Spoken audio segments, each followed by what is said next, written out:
आज की इस वीडियो में हम लोग करने वाले हैं 12th क्लास जियोग्राफी का chapter first human geography nature and scope. ये जो चैप्टर है आपका पेपर में अक्सर 3 मार्क्स का आता है।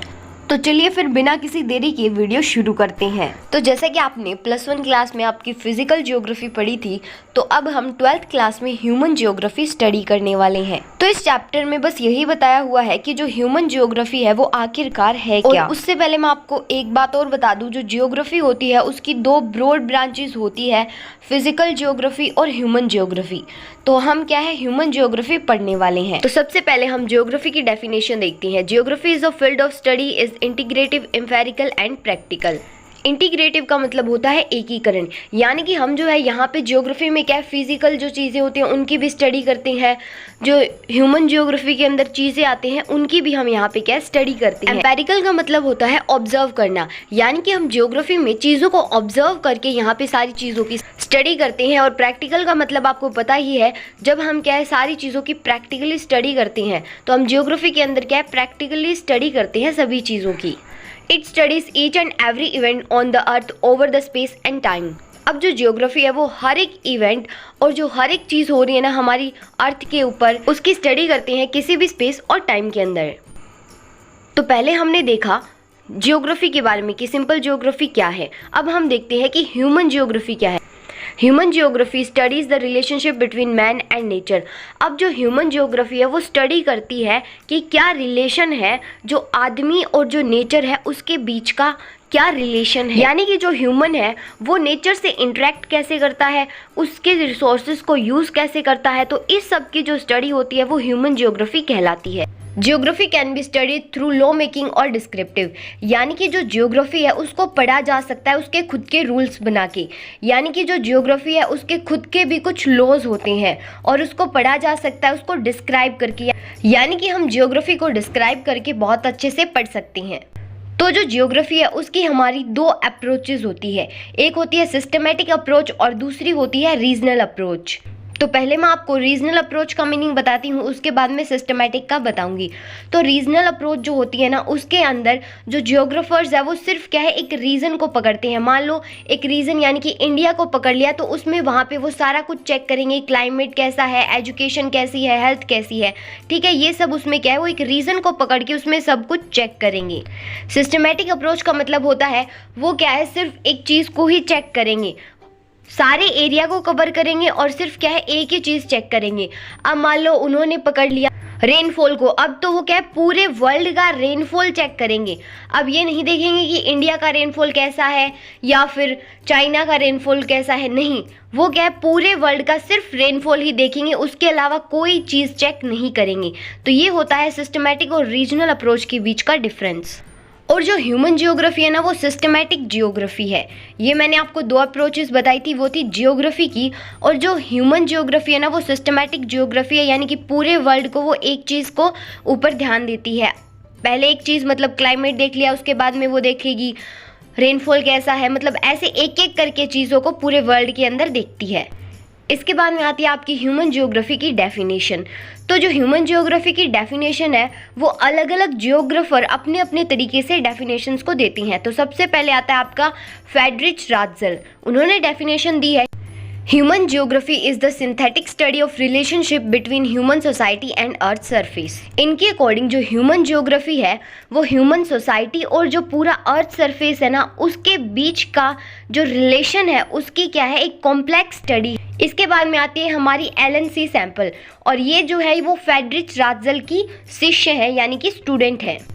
इनकी डेफिनेशन है human geography is the study of the changing relationship between the unresting man and the unstable earth. इनके अकॉर्डिंग जो ह्यूमन जियोग्राफी है वो कभी ना रुकने वाला आदमी और कभी ना स्टेबल रहने वाली, यानी कि कभी ना एक जगह पर रहने वाली धरती के बीच में जो बदलते रिश्ते हैं, जो बदलते संबंध हैं, उनके बीच की क्या है स्टडी है। नेक्स्ट हमारे हैं पॉल विदल दे ला ब्लाचे। अब ये जो पॉल विदल दे ला ब्लाचे है ना ये फ्रांस के हैं। Conception resulting from a more synthetic knowledge of the physical laws governing our earth and of the relation between the living beings which inhabit it। यानी कि सिंथेटिक नॉलेज के रिजल्ट के अकॉर्डिंग जो हमारी पृथ्वी को कंट्रोल करने वाले फिजिकल लॉज हैं और इसमें रहने वाले जितने भी जीव जंतु हैं उसके बीच का जो रिलेशन है वो क्या है। हम नेक्स्ट हमारा टॉपिक आता है नेचर ऑफ ह्यूमन ज्योग्राफी, यानी कि जो ह्यूमन ज्योग्राफी है उसका नेचर कैसा है, उसके अंदर हम क्या क्या पढ़ते हैं। तो यहाँ पे आपका फर्स्ट पॉइंट है human geography studies the inter relationship between the physical environment and the socio cultural environment created by man. यानी कि जो ह्यूमन ज्योग्राफी है वो स्टडी है किसके बीच की। सिंपल शब्दों में बताऊँ ना, जितनी भी डेफिनेशन थी ना उसमें बस आपको सिंपल यही बताया गया है, जो ह्यूमन ज्योग्राफी है क्या जो मैन और जो अर्थ है उसके बीच का जो संबंध है, क्या रिलेशन है उनके बीच का, उसकी स्टडी है। तो यहीं पे यही बता रखा है कि जो ह्यूमन ज्योग्राफी है उसका जो रिलेशन है, जो फिजिकल इन्वायरमेंट है यानी कि जो नेचुरल इन्वायरमेंट है और जो ह्यूमन मेड चीज़ें हैं उनके बीच का जो रिलेशन है उसकी हम क्या है यहाँ पे स्टडी करते हैं। सेकेंड पॉइंट है elements of physical are land, water, soil, climate, vegetation and fauna. यानी कि जो हमारा फिजिकल इन्वायरमेंट है यानी कि जो हमारा नेचुरल इन्वायरमेंट है उसके जो एलिमेंट्स है, उसके जो तत्व हैं वो है लैंड, वाटर, सोइल, वेजिटेशन, फोना यानी कि फॉरेस्ट्स वगैरह, एनिमल्स, ये सब होते हैं। उसके बाद में आता है elements of cultural art, transport, communication, settlements, crops. यानी कि यहाँ पे जो हमारा कल्चरल इन्वायरमेंट है उसके जो तत्व है, या हम बोल ले जो हमारा ह्यूमन मेड इन्वायरमेंट है उसके जो तत्व हैं वो है ट्रांसपोर्ट, कम्युनिकेशन, सेटलमेंट्स और क्रॉप्स। नेक्स्ट टॉपिक आता है नेचुरलाइजेशन ऑफ ह्यूमंस। इसका क्या मतलब होता है कि जो नेचर होता है ना वो ह्यूमन के ऊपर प्रभावी होता है, यानी कि जो ह्यूमन है वो नेचर से डरता है, नेचुरलाइजेशन ऑफ ह्यूमंस में। और ये कब था, ये पहले था जब हमारे पास टेक्नोलॉजी नहीं थी। जब पहले क्या है, जो इंसान थे वो पहले नेचर से डरते थे ताकि उनके ऊपर कोई भी मुसीबत ना आए, और इसीलिए वो जैसे नदियाँ, पहाड़, इन सब की पूजा किया करते थे ताकि उनके ऊपर कोई मुसीबत ना आए। तो हम इसके पॉइंट्स देखते हैं। Man interact with nature with the help of technology. अब जो इंसान है ना वो टेक्नोलॉजी की हेल्प से नेचर से इंटरेक्ट करता है, यानी कि टेक्नोलॉजी की वजह से वो क्या है, जो रिसोर्सेज है उसको क्या है अपने यूज़ में लाता है। नेक्स्ट पॉइंट है it is not important that what he creates but with what tools he use to create.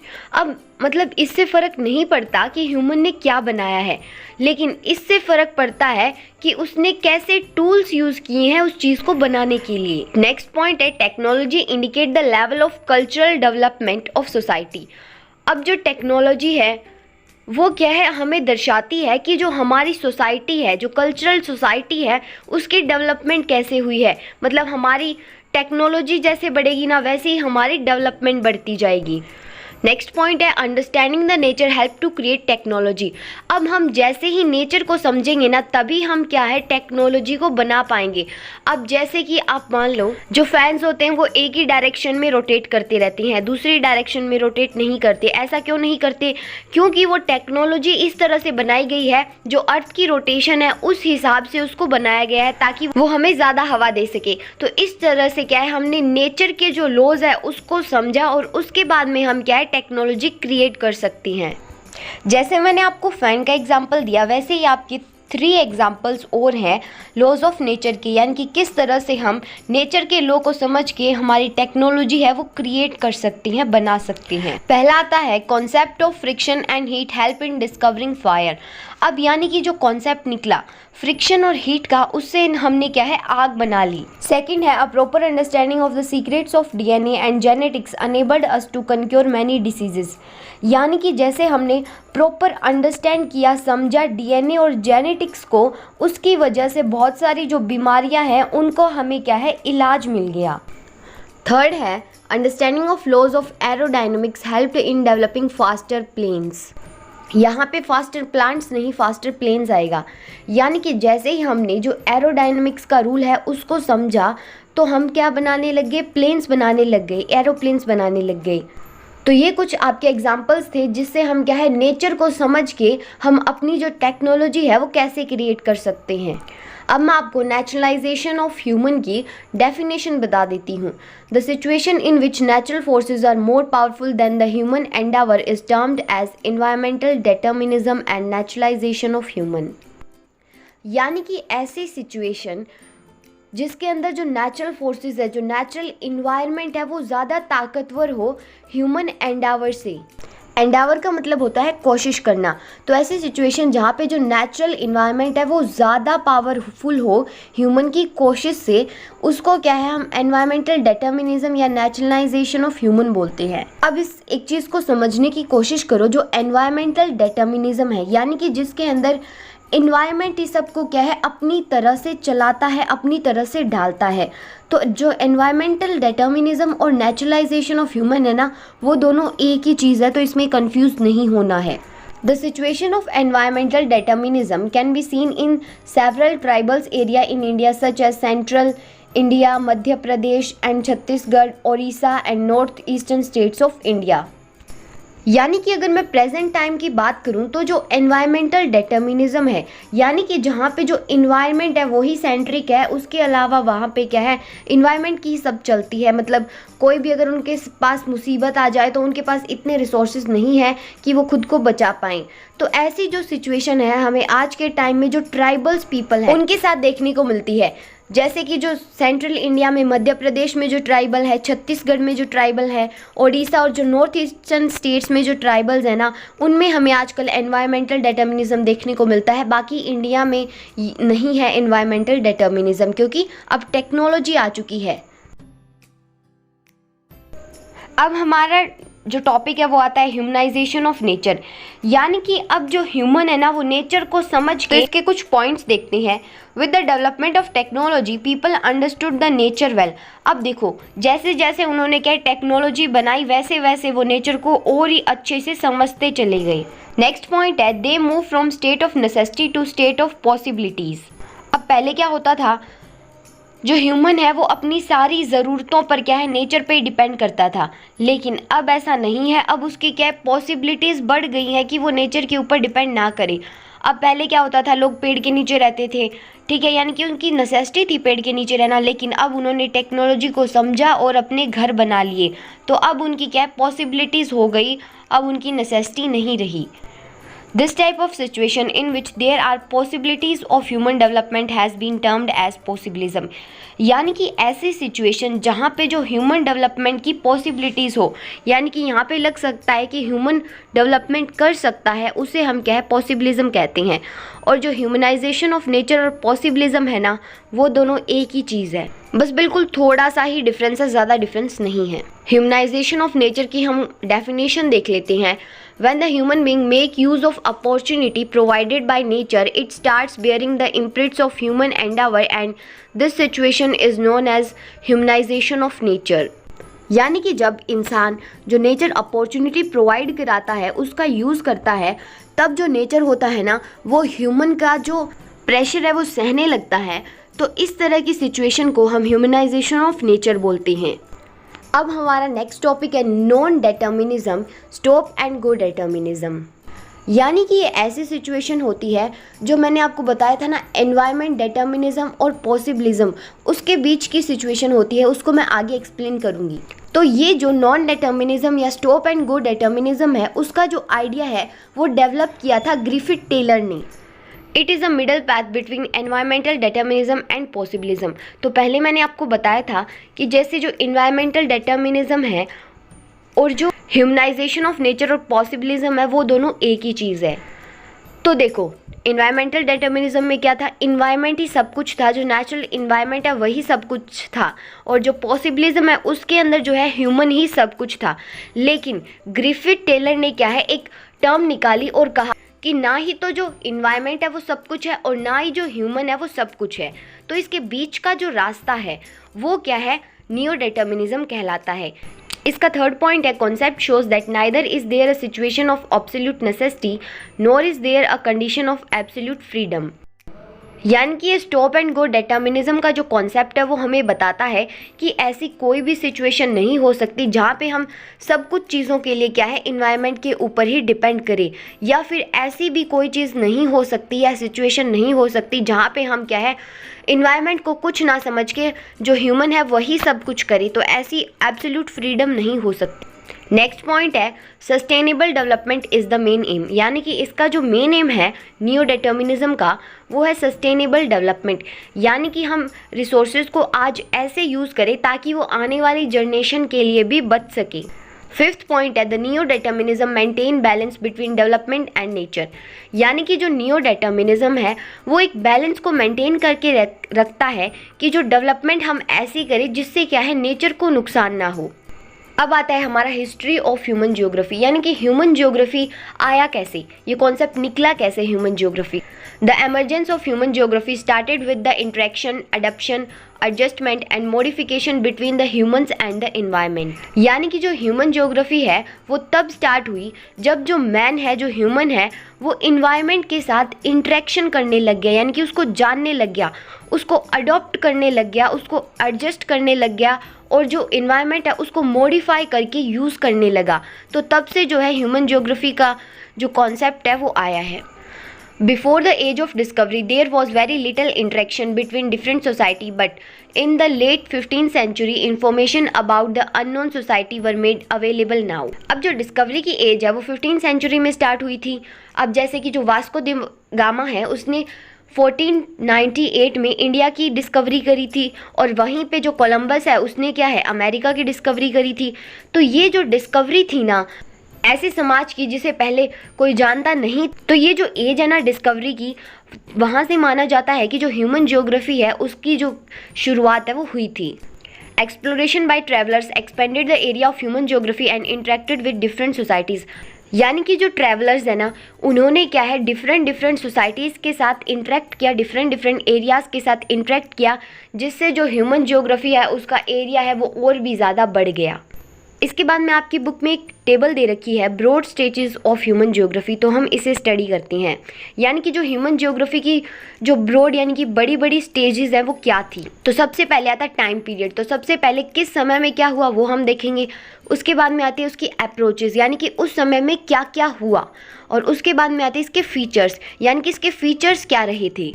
तो सबसे पहला आपका टाइम पीरियड है अर्ली कॉलोनियल पीरियड, यानी कि जहाँ पे जो ब्रिटिशर्स ने जो कॉलोनीज़ लगानी स्टार्ट की थी उसकी जो शुरुआत थी तब का समय बता रखा है। उसके अंदर हुआ था एक्सप्लोरेशन एंड डिस्क्रिप्शन।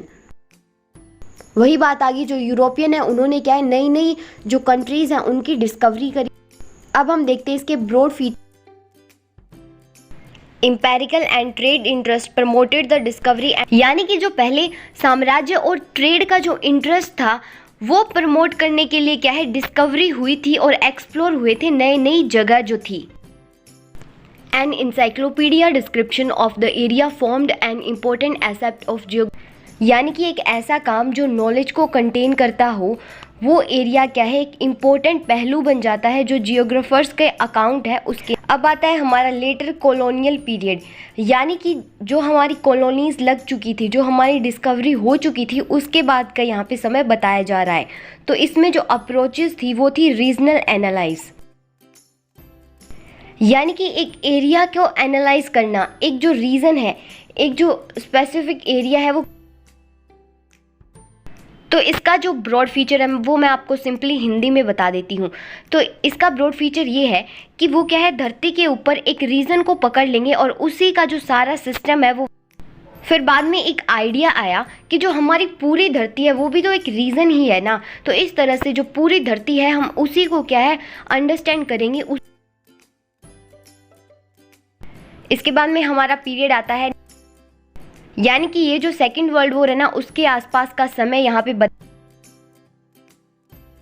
और इसकी अप्रोच थी एरियल डिफ्रेंसिएशन, यानी कि एक एरिया के बीच में क्या डिफरेंस है, यानी कि कोई रीजन को पकड़ लेंगे, कोई एरिया को पकड़ लेंगे और उसको देखेंगे कि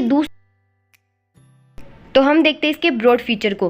तो इसका ब्रॉड फीचर यही है कि वो एक एरिया की यूनिकनेस देखते हैं, यानी कि ये जो स्पेसिफिक एरिया है, मान लो जो इंडिया है वो दूसरे और देशों से अलग कैसे है, तो इस तरह से वो क्या एरिया में डिफ्रेंसिएशन करती हैं। नेक्स्ट टाइम पीरियड है हमारा late 1950s to the late 1960s, यानी कि जो लेट 1950s और लेट 1960s का है वो समय।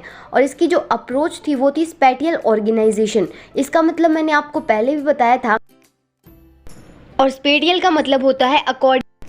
अगर हिंदी में मैं आपको स्पेटियल का मतलब बताऊं तो इसका, अगर मैं सिंपल शब्दों में बताऊं तो इसका मतलब होता है कि कैसे ऑर्गेनाइज और रीऑर्गेनाइज करे जियोग्राफिकल जो हमारा स्पेस है जिसके अंदर ह्यूमंस रहते। इसका मैं आपको ब्रॉड फीचर बताती हूँ कि ये जो स्पैटियल ऑर्गेनाइजेशन है ना, उसको हम कैलकुलेट करते हैं यूज़ ऑफ कंप्यूटर से। कंप्यूटर की हेल्प से हम इसको क्या है कैलकुलेट करते हैं। और जो सोफोसिकेटेड टूल्स होते हैं, यानी कि बहुत ही ज़्यादा जो हाईली टूल्स होते हैं, उनसे हम इसमें फिज़िक्स के लॉज है वो भी अप्लाई किए जाते हैं मैप के ऊपर, ताकि जो ह्यूमन फिनोमिना है उसको क्या है एनालाइज कर पाएँ। और इस फेज़ को हम क्या है क्वांटिटेटिव रेवोल्यूशन भी बोलते हैं। यानी कि ये जो टाइम पीरियड था लेट 1950 से लेट 1960s का, इस फेज़ को हम क्या है क्वांटिटेटिव, और इसका मेन एम था कि जो ह्यूमन एक्टिविटीज़ है उसको। अब आता है हमारा 1970s का। इसकी अप्रोचेज़ है emergence of humanistic racial and behavioural school. यहाँ पे स्कूल का मतलब है थॉट, तो यहाँ पे ह्यूमनिस्टिक का मतलब है कि जो ह्यूमन ही है, जो रेशियल थॉट है उसके अंदर एक्सप्लेन किया जाता है कि जो पॉवर्टी है वो कैसे है, जो इनइक्वालिटी है सोसाइटी में वो कैसे है। उसके बाद में आता है हमारा बिहेवियरल। इस थ्योरी में एक्सप्लेन किया जाता है कि कैसे जो रिलीजन है, जो रेस है, उसके बेसिस पे डिस्क्रिमिनेशन होता है। तो चलिए जानते हैं अब इसके ब्रॉड फीचर्स क्या हैं।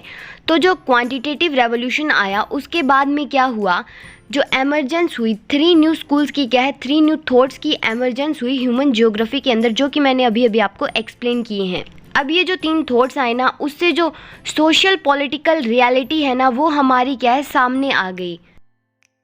यानी कि पॉलिटिकली जो चीज़ें हैं वो कैसे चल रही हैं, जो डिस्क्रिमिनेशन है वो कैसे हो रहा है, किस तरह से हो रहा है। तो ये सारी चीज़ें इन 3। अब आता है हमारा 1990s का समय, जिसकी जो अप्रोच है वह पोस्ट मॉडर्निज्म इन ज्योग्राफी। यानी कि ज्योग्राफी में बहुत ही क्या है हाईली लेवल का जो मॉडर्न सिस्टम है वो आ गया। तो चलिए जानते हैं इसका ब्रॉड फीचर क्या था। तो इसका ब्रॉड फीचर था कि जो यूनिवर्सल थ्योरीज थी जो एक्सप्लेन की गई थी ह्यूमन की कंडीशंस को लेकर, उनके ऊपर सवाल उठाया गया था। और जो लोकली चीज़ें हैं ना उनको समझने के ऊपर भी ध्यान दिया गया। तो जल्दी से कमेंट करके बताओ। अब हमारा लास्ट टॉपिक है इस चैप्टर का, फील्ड एंड सब फील्ड्स ऑफ ह्यूमन ज्योग्राफी। यानी कि जो ह्यूमन ज्योग्राफी के फील्ड्स और सब फील्ड्स हैं उनके बारे में हम पढ़ेंगे। यानी कि ह्यूमन ज्योग्राफी के जो आगे पार्ट्स हैं उसके बारे में हम थोड़ा यहाँ पे जानेंगे। Human geography is interdisciplinary in nature and develop vast linkage with other sister disciples in social science.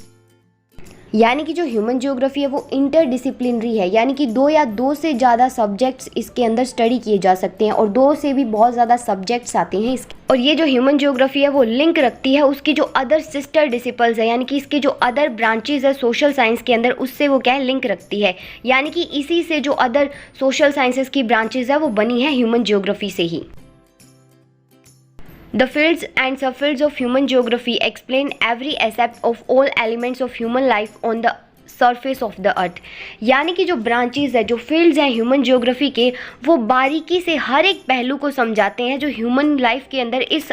और यहाँ पे मैं आपको एक फैक्ट बताती हूँ, आप लोग ये जानकर चौंक जाएंगे कि जो ज्योग्राफी है ना उसी को पहले साइंस बोलते थे। अब ये जो आगे ब्रांचेज निकली ना, फिजिक्स, केमिस्ट्री, बायोलॉजी, ये जितनी भी साइंस की ब्रांचेज है ना वो सारी की सारी क्या है जियोग्राफी से ही अलग अलग होके और लास्ट में आपके पास ये आपको ऐसा टेबल दिया हुआ होता है जिसके अंदर जो ह्यूमन ज्योग्राफी और उसकी सिस्टर डिसिपल्स है सोशल साइंसेस की, वो यहाँ पे आपको बता रखी होती हैं। तो ये जो टेबल आप वो खुद ही रीड कर लेना, बिकॉज इसमें क्या आपको याद करना पड़ेगा। इसको याद करने की मेरे पास एक ट्रिक भी है, अगर आप चाहते हो कि मैं इस पर एक वीडियो बनाऊं तो मुझे कमेंट करके ज़रूर बताना। और हाँ, इतना ही नहीं, इसके जो क्वेश्चन आंसर, जो इंपॉर्टेंट क्वेश्चन आंसर होंगे ना, उसकी वीडियो भी जल्द ही अपलोड हो जाएगी, तो उसको भी चेक करना बिल्कुल मत भूलना। और अभी तक इस चैनल को सब्सक्राइब नहीं किया है तो क्या कर रहे हो यार, इस चैनल को जल्दी से सब्सक्राइब कर लो।